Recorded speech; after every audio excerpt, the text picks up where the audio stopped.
Hi, I'm Kristen Goodwin. On this episode of the Fox News Rundown, Democrats and Republicans are pressuring the Biden administration to walk back a decision to lift Title 42 next month. Title 42 is a pandemic public health authority allowing U.S. border agents to turn away migrants at the U.S. southern border. Democratic Congressman Henry Cuellar of Texas weighs in on the order and President Biden's latest plan for Ukrainian refugees. And robots don't take vacations or sick days. Miko Zhong of Richtech Robotics details how her company creates automated machines to support businesses, whether they can help the worker shortage, and if she believes robots will take away jobs. Plus commentary by Ben Domenech, host of the Ben Domenech podcast. The Fox News Rundown is a daily news podcast where we take a deeper look at the stories important to you. You can subscribe on your favorite podcast player by going to foxnewspodcast.com. I'm Kennedy. I'm Bill Hemmer. I'm Sandra Smith, and this is the Fox News Rundown. Friday, April 22nd, 2022. I'm Jessica Rosenthal. It may not be common to see members of a president's own party disagreeing with the commander-in-chief, but when it comes to the border and the overwhelming number of migrants coming, more Democrats are rejecting the president's current plans. Sometimes I feel that the metrics that are used is how fast can you move the migrants from the border into the interior. I feel that's a metric that some in the administration are using, and I don't think that's the right metrics. We ought to be looking at, are we securing our border? I'm Lisa Brady. Some economists predict millions of jobs will be lost to automation within this decade. But maybe the robot apocalypse won't be quite so apocalyptic. You don't have to be worried about robots taking over. It's not going to be like all those sci-fi movies or anything like that, because there are limitations for the robots. And I'm Ben Domenech. I've got the final word on the Fox News Rundown.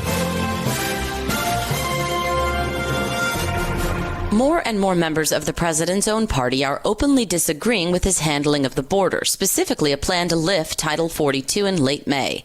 The COVID policy has resulted in many migrants being turned away, and yet even with this policy in place, the U.S. Mexico border has seen record numbers of people coming. Those numbers are expected to increase even more without that health policy in place. Now, Michigan Congresswoman Alyssa Slotkin, Virginia Congresswoman Abigail Spanberger, and Arizona Congressman Tom O'Halloran are speaking out. O'Halloran told Fox's Dana Perino Thursday, we have to have the court system that's going to be able to address refugee issues and address these issues in a humane way. And right now, I have seen none of that. And until I do, I will continue to disagree with the president.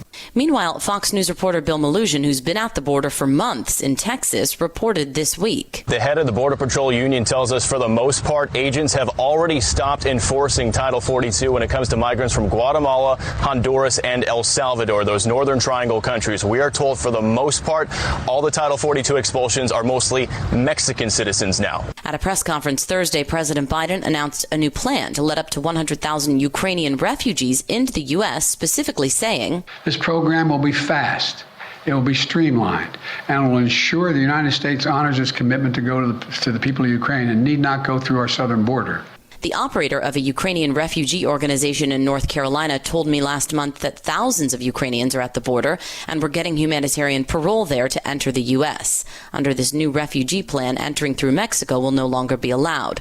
But as for Title 42, despite pushback from within his own party, the president also said there's been no decision made to extend it beyond late May. I'm hoping that the administration reconsiders its position and doesn't get rid of Title 42 on May 23rd. Henry Cuellar is a Democratic congressman from Texas. Because if you talk to the men and women on the ground, they will tell you they got a concern about the large numbers of people that are coming into the United States. And it's been estimated, and there's different numbers, that Homeland would say that, it could be 18,000 people a day, or it could be 10 to 12,000 people a day. Whatever the number is, that's a lot of people, whether it's 12,000 or 18,000 people a day that could come in.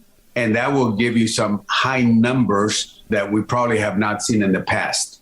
I want to ask you, earlier this week, our own Bill Melugin reported, after hearing back from the government on his Freedom of Information Act request, that 23 people were flagged on the terrorist screening database. I know you're aware of that. When asked about that, these 23 names that were flagged last year, the White House spokeswoman, Jen Psaki, said, that only represents a tiny, tiny fraction of the number of people who are apprehended at the border. I'm wondering what your response to that response is, because, when you're talking about terrorism, it really only just takes one, doesn't it? That was going to be my answer. It was that all it takes is one individual with a motive, an evil motive, and then the means to cause damage. It just takes one person. 23 is too many. One is too many. And we got to understand this, that when you allow people to come through the southern border, and I know that the message is the border is not open, but the border is open. In reality, all it takes is one person to say, you know what? I can go through the southern border of the United States and get into the U.S. And that's what worries me, is that right now, the criminal organizations or cartels haven't really joined with terrorist groups because, their business, the cartels, is to make money. So they don't want to be disrupted. But if some reason they do join, then imagine the pipeline that could be established to get terrorists in. So again, 23 is a small number compared to let's say the 1 million people that were encountered by Border Patrol. But it just takes one person to do a lot of damage. Congressman, you are a Democrat. Other Democrats have sort of echoed what you're saying. They're starting to become more concerned with lifting Title 42 and what the plan is. I know the Biden administration says they have a plan and that DHS is working on that. Have you heard more about this plan? Do you have any insight? Do other members of Congress have any insight? Has anybody from the administration said, here's what we're going to do? We're going to surge this number of people or this many number of agents. What do you know of the plan?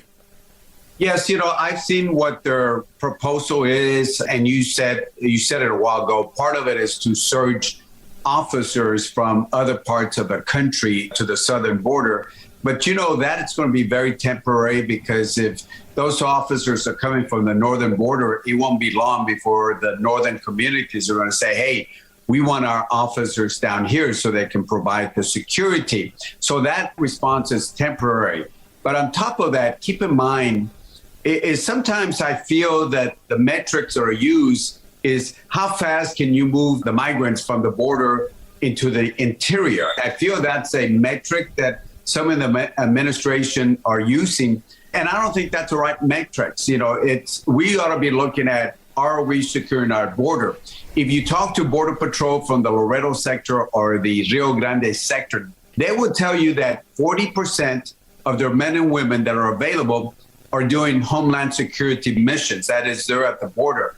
The other 60% are at the border processing centers, changing diapers, making food. In other words, taking care of the migrants. It's important work, but that's not the job of the Border Patrol. They didn't sign up to do that. So if we know that 40% of them are just doing their work and the other 60% are indoors taking care of migrants, I can tell you that the cartels know that information. And as they're busy in the border processing centers, then it's very easy to pass other people or pass drugs while the other 60% are busy.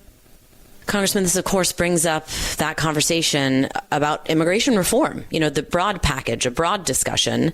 I spoke to your colleague this week, Congressman Tony Gonzalez, and he said for him, as a Republican, he'd be willing to talk, more about work visas, more ways to give people the opportunity to work here, but that securing the border has to come first, and that Republicans don't want to hear about a pathway to citizenship. Do you think that's something you could see Democrats being able to negotiate or talk about at this point? After years of talking about immigration reform, will it ever happen? And could it happen with these metrics? Where are you on this?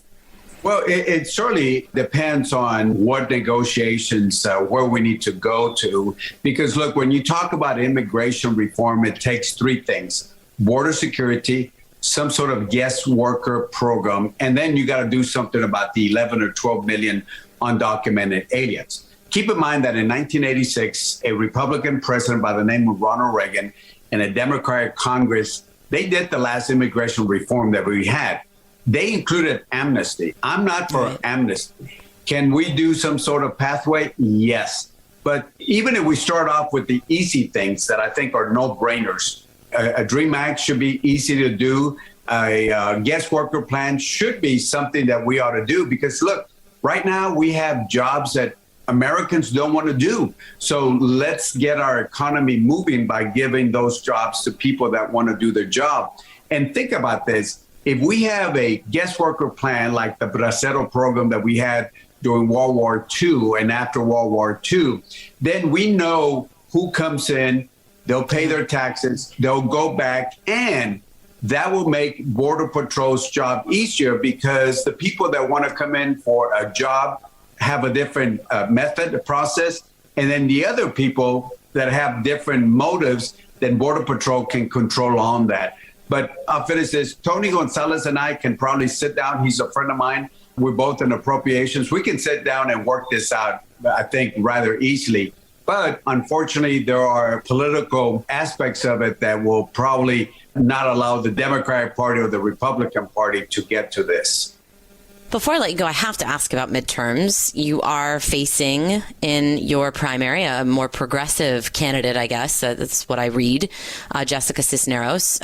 I know with redistricting in the state, the area is a little bit more blue that you represent, but not by much. And Latinos, according to some polling, are becoming a little bit more friendly to some Republican messaging.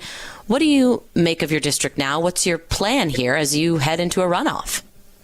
Well, certainly when you have an opponent that is for open borders, wants to defund the police, wants to get rid of oil and gas jobs, wants to cut ICE in half, wants to turn Border Patrol agents, and I quote, into environmentalist officers to patrol the river. So, check the quality of the river. Then there is a big difference between the far left and myself, and we will win the primary.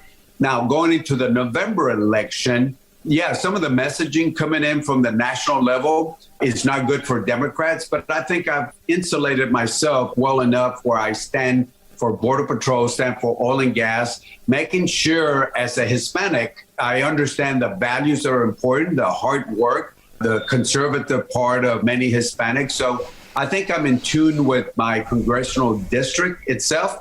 But as you know, the national politics, first I got to beat a far left progressive person.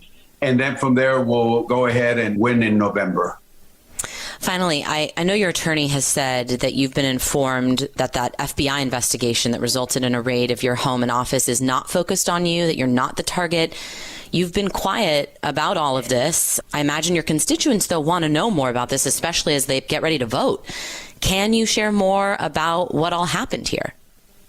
Well, I will just repeat what my attorney said, and that is, first of all, I'll say this. I have 3 brothers who are peace officers, and I have a great respect for law enforcement, been a big supporter of law enforcement. Number 1. Number 2, we are cooperating. Number 3, I certainly know what my attorney said, that we're not the target of the investigation. And finally, I would say that at the end of the day, it will show that there was no wrongdoing. And I have faith that the voters understand that, and I have faith in my voters, and we will win the primary, and then we will win the November election. Do you have faith that the FBI will conclude this or come to some conclusion before you run, or does that matter to you? Well, again, we don't know what sort of pace any of the law enforcement is in, but I will tell you that at the end of the day, it will show that we did no wrongdoing. Congressman Cuellar, thank you so much for your time. Thank you. You have a wonderful day.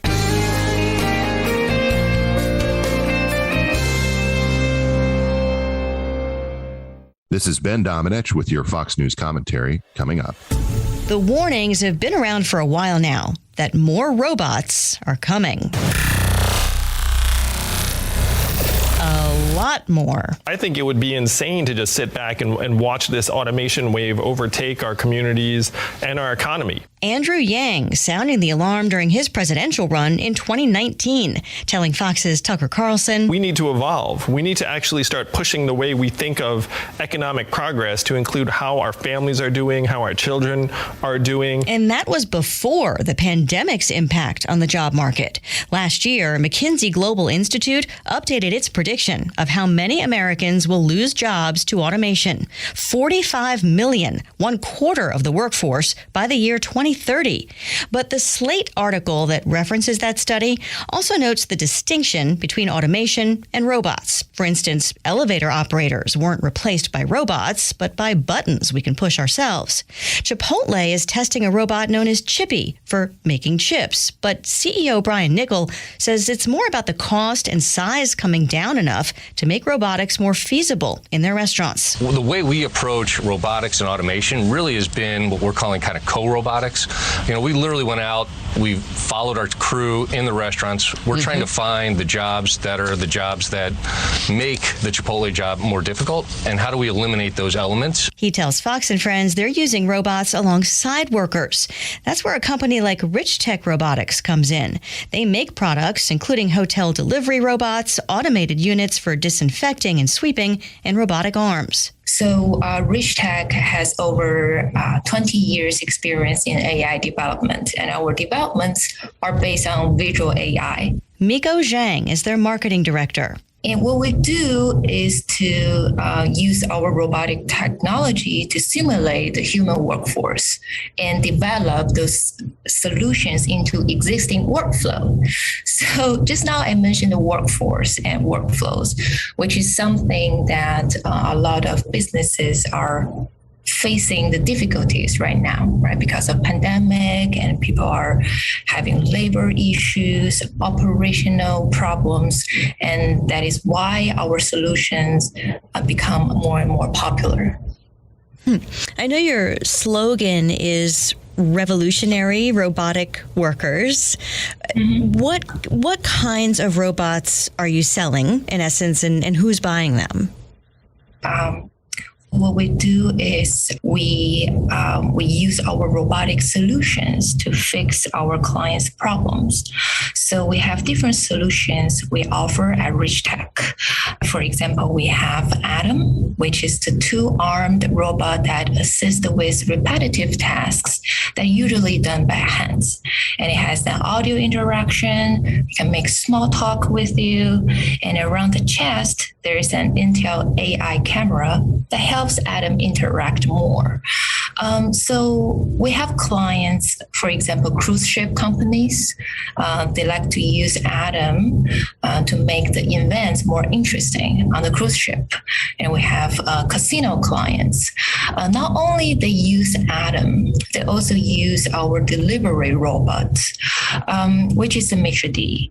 So Maitre D is autonomous food runners that are designed to make a server's job easier. So our robots or the robotic solutions are here to assist the staff in a workplace and to implement robotic solutions, the technology into their workflow. We have a lot of big clients in the hotel industry, casinos, fast and casual food chains, and some upscale restaurants as well. Those are industries that not only had a hard time during the pandemic when no one was going anywhere, but have also had a hard time hiring people back as things started to open back up again. Did your client base start jumping noticeably soon after the pandemic hit, or has it accelerated more as things reopen, or both? Yeah, I would say it's a little bit of both. So during pandemic, a lot of people use the time, a lot of businesses, they use the time to think about what they want to do in the future, right? So corporations, they might sit down and to think about what we want to do in the next phase for the company. And very often they want to bring in some new technologies or technologies that can help them to improve their efficiency or optimize their current process.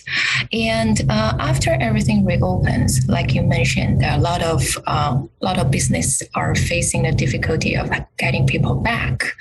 So with the limited workforce, they implement our robotic solutions into their current workflow to make everything a little bit more efficient. Because what we do here is we take care of the repetitive and simple tasks, right? So your valuable employees can do a lot of more important work, and they can develop more. There is concern now more than ever, though, about job loss from automation, that could outpace the creation of new jobs driven by technology, for instance. Does your company face that kind of concern and criticism? Do you hear that from people? Yeah, so we do hear that from people, and this is also the concern from like business owners.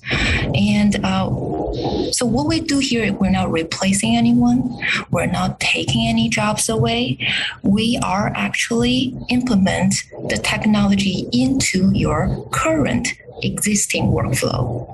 So we're trying to optimize the things you already have, and we're not changing your process because a lot of corporations, the big companies, they already have their like standard process, and changing that process is a lot of trouble for a business. So we don't want to do that, and we also don't want to add additional things to your current things, because like if it's a new thing, then you have to like spend a lot of time to try to adjust to it. So we offer the overall solution to implement it to your current existing workflow. We're not changing anything. We're just making everything more smooth. What about people, though, or industries or workers who are concerned that, we may actually be heading for a time of like a robot, apocalypse where many more things are handled by robots than what many humans may be comfortable with, especially in the supply chain, for instance. A product could be made and then packed and transported by automated truck. In certain industries, it seems like the more automation is used, the fewer jobs might survive. Yeah, so think about the time before we have computer. We still got the job done, right? Just in a different way. And then we have like smart computers, intelligent PCs, and people like adapt to it quickly, right? And now like computers or those technologies, they're just tools that can help people do a job better.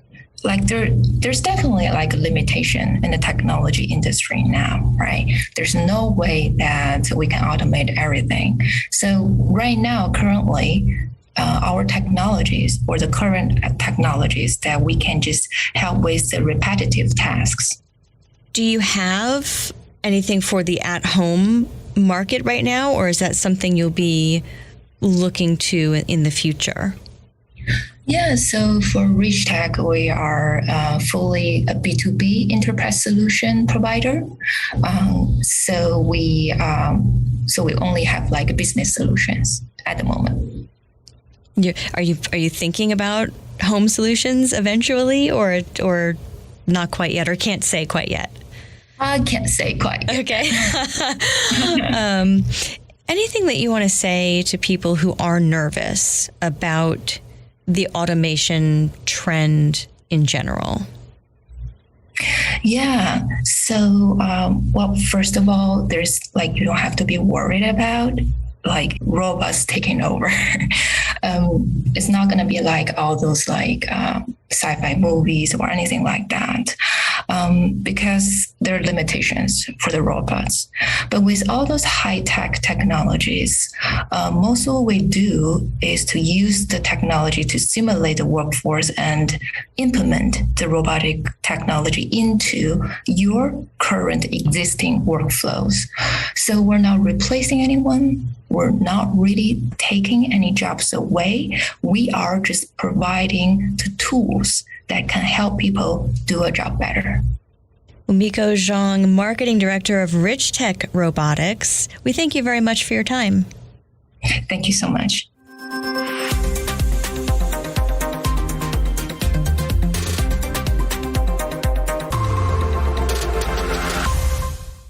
Fox News Radio on demand on the Fox News app. Download the app and just click listen. When you swipe left, you can listen to your favorite Fox News talk shows live. Swipe right for the latest Fox News Radio newscasts on demand. Fox News Radio on the Fox News app. Download it today. Rate and review the Fox News Rundown on Apple Podcasts or wherever you listen. And now, some good news with Tanya J. Powers. An artist who spent much of his life in New York City is bringing a positive message to Brooklyn following this month's subway attack there. Charlie Hewitt is a printmaker, painter, and sculptor, and before moving to Maine, he spent decades living in New York City, which still holds a special place in his heart. He told me about his new work. It's a piece that spells out the word hopeful, H-O-P-E-F-U-L. I designed it in a way that it's artistic. It has arrows and life and forms and shapes, and I built it around a retro image of marquee signs, say from Route 66. Hopeful is on digital billboards that sit atop the entrance to two subway stations where the attack happened. I just knew it immediately that I had to put something in Brooklyn saying that I, myself, Charlie Hewitt, as an artist, just wants to thank you for your courage and for your service, and I wish you the best of life, and hopefully this message will illuminate you on your passage into those tunnels. Charlie originally brought the hopeful artwork to New York City as a thank you to frontline workers during the pandemic, and told me the response to it has been humbling. The response is nothing I'm used to as a studio artist in my 54 years of painting. I'm 75 this year, and I've found myself just overwhelmed by the need for this message, the appreciation for this message, and the fact that it's become so significant to so many first responders and people all around who have to, live in this life of uncertainty. If you're going to put a public piece, you better think about the response. And now we don't always get it right, but in this case, I nailed it because it came from the heart. Tanya J. Powers, Fox News.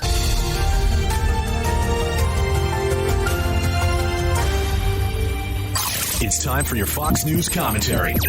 Ben Dominic. What's on your mind? For years, smart analysts and consultants have maintained that the natural location of Hispanic voters was within the Republican tent.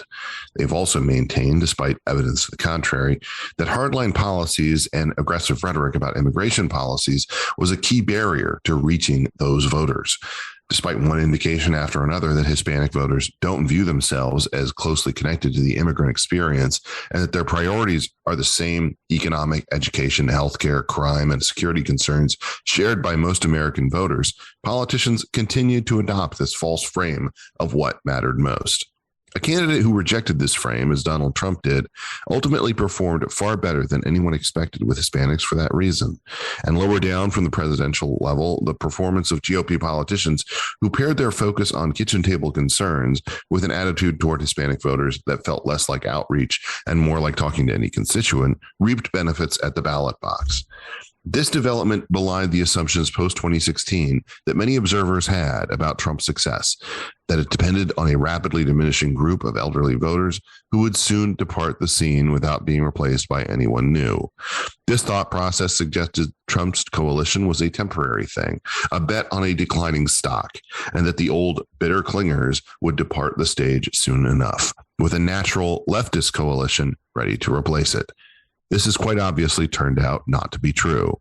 There's one more aspect of this that should not go unappreciated. The left's aggressive shift on culture war issues is absolutely a factor in the Hispanic move to the right. And this is important because it raises the potential that Democrats have exchanged their coalition of the ascendant, the demographic destiny that once was their guiding light, for a coalition of well-educated suburban white women whose cultural priorities look a lot more like Wendy Davis and less like any Hispanic mother. There's an entire set of people who thought that it was a good idea to threaten boycotts of Goya while going after those awful border agents who were whipping innocent migrants on the border. For shame. Good old Joe Biden promised he'd bring them to justice. Of course, it turned out they weren't whipping anyone at all. They were just using their reins to do their job. This is the situation that the Democrats are running into at an amazing pace. They are really going to end up driving Hispanic voters out of their coalition in exchange for voters who have their own cultural priorities. And in doing so, they're setting themselves up for a disaster, not just this November, but in the long term.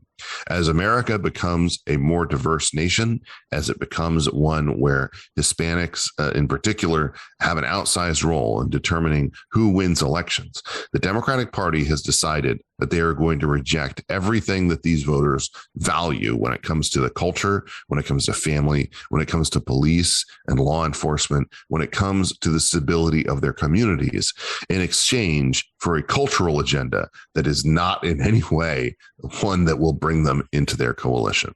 This is foolishness. It's completely at odds with their own political priorities, but they're doing it because you know that it's where their donors really believe the future ought to be. That's something that is completely backwards. It's at odds with what they ought to be doing, but we should understand it as an opportunity for Republicans and for conservatives and those who have traditional values to make their case even more strongly. I'm Ben Domenech. Listen and subscribe to the Ben Domenech podcast, which you can find at foxnewspodcasts.com. You've been listening to the Fox News Rundown. Stay up to date by subscribing to this podcast at foxnewspodcasts.com. And for up-to-the-minute news, go to foxnews.com. From the Fox News Podcasts Network, subscribe and listen to the Trey Gowdy Podcast. Former federal prosecutor and four-term U.S. Congressman from South Carolina brings you a one-of-a-kind podcast. Subscribe and listen now by going to foxnewspodcasts.com. Love Fox News? Click the subscribe button to get more of the news and opinion you trust. And click the Fox News Rundown playlist for the latest episodes.